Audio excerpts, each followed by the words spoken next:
In heaven, all the interesting people are missing. You know, Nietzsche's words challenge us to reconsider our notions of virtue and perfection.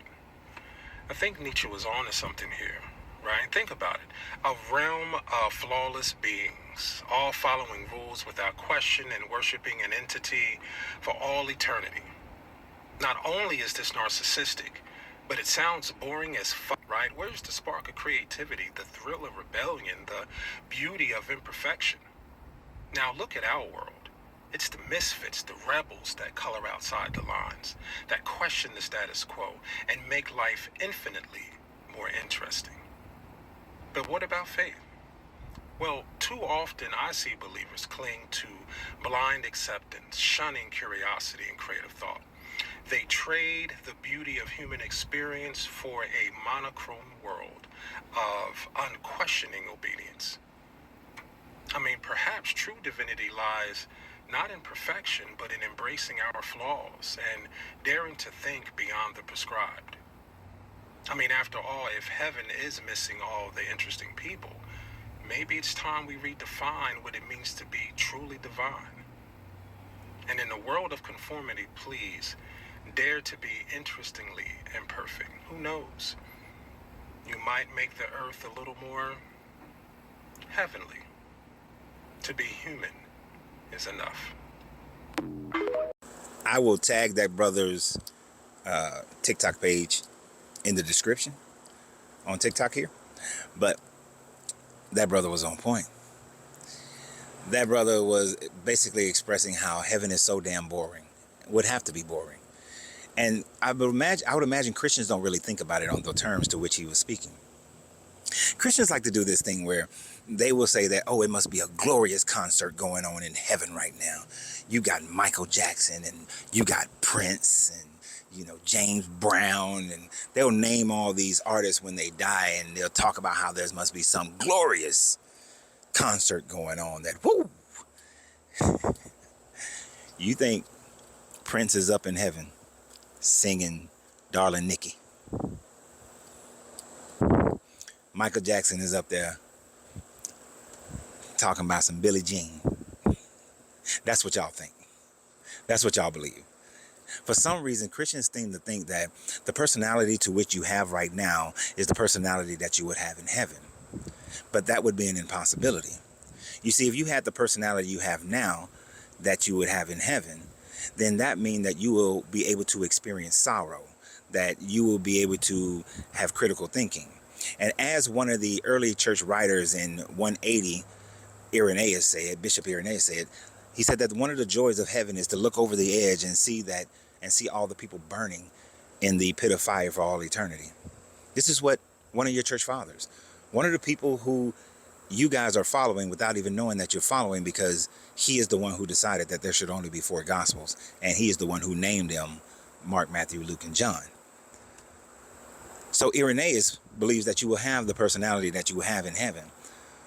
But if you were to have the personality you have in heaven, knowing how dissatisfied humans can be, then there would be another revolt in heaven, because there is absolutely no way that you will be able to maintain your personality in heaven.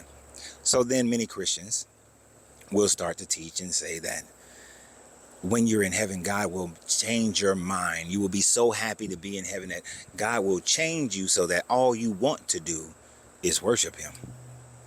Well, if all that you desire to do is worship this God for all eternity at this time frame, then you are not you. You are an automaton. So if you are this automaton, what was the purpose of creating you in the first place? What was the purpose of going through this life if all this God is going to do is turn you into a being that does not have the free will choice to decide whether or not you desire to still and continuously worship this God for eternity? 10,000 years go by and you don't get bored. 10,000 years go by and you don't start revolution. 10,000 years go by and all you've done is praise this God, praise this God, praise this God, praise this God, praise this God, praise this God. Do you really believe that's heaven? Because you can't have it both ways. It just simply doesn't work. There is absolutely no way a person like myself could ever go into a heaven and have the mindset that I have and know that this God is torturing other people for all eternity, and I would desire to stay with that God, I would still worship that God. If I don't worship that God on earth, there is absolutely no way I would worship this God in any other setting.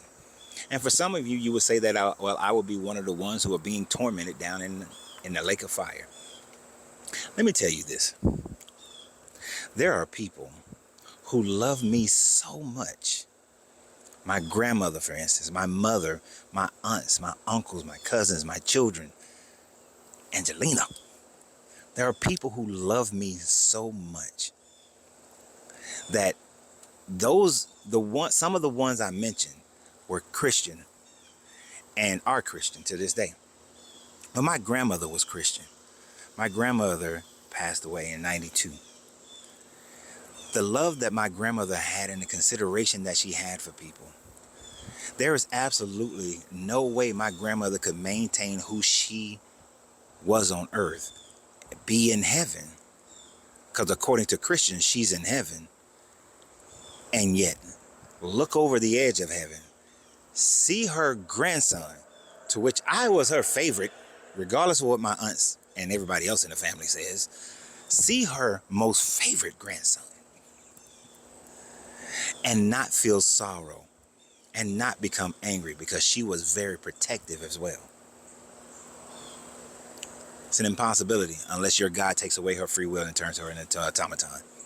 And so what's the purpose? Heaven would be boring as fuck, in the same way that my man said it. So I want you to think about that for a second. Subscribe to the channel.